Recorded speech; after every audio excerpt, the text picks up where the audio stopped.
Mobile Geeks coverage of CES 2014 is powered by ASUS. Hey, I'm rolling with Mobile Geeks right here at Lenovo's Aqueduct restaurant at CES 2015. And what we have right here is the ThinkPad X1 Carbon in the 2015 edition.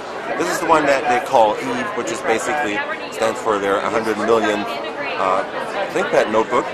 It's still a 14-inch notebook. It's supposed to be the world's lightest 14-inch notebook in this case, which isn't really true anymore because NEC is putting out, or Lenovo themselves are actually overdoing themselves with the new NEC La Vie series.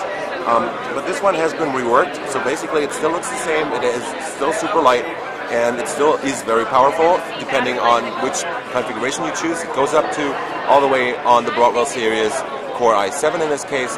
The display still folds all the way back, but the difference is now, as you can see, that they've gone away with that touch strip that they have had on top of the device instead of the function buttons. So now they're back to their standard function buttons because the customers wanted them to. That's what they told us.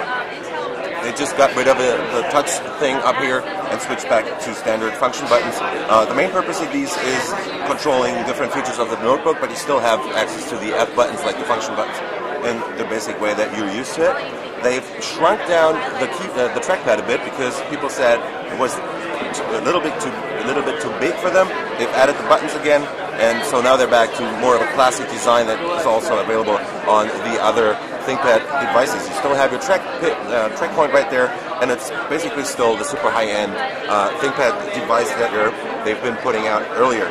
Magnesium chassis, and it will be available, I think, from $1,500 or just around there. We have a 14-inch Quad HD resolution display, so we're talking about 2560 by 1440 pixels on here. There's also a full HD version, and it has kind of a matte cover on here. I don't know if you can really see this on the camera, but the reflections are definitely less than on other devices, so there's a coating on there that is supposed to reduce the reflection on the screen. Under the hood, we're talking about up to, I think, 8 gigabytes of RAM and SSDs up to 512 gigabytes, but the difference is on this new model they have integrated a PCIe-based SSD, which makes it up to 80% faster than standard SSD that they've been using so far. So this is supposed to be a main difference and making the device much faster. They've increased the battery capacity on this device up to 50 watt hours, so this will give you a runtime of around or just under 11 hours depending on how you measure it and how you use it. It's been measured using Mobile Mark, so that's how they came up with that value of just under 11 hours. The keyboard is still the same awesome ThinkPad keyboard that everybody's gotten to love nowadays. You have huge shift keys over here on the right side, and the one on the left is also pretty massive actually. The whole thing weighs in at I think just around 1.3 kilograms, so it's also very light.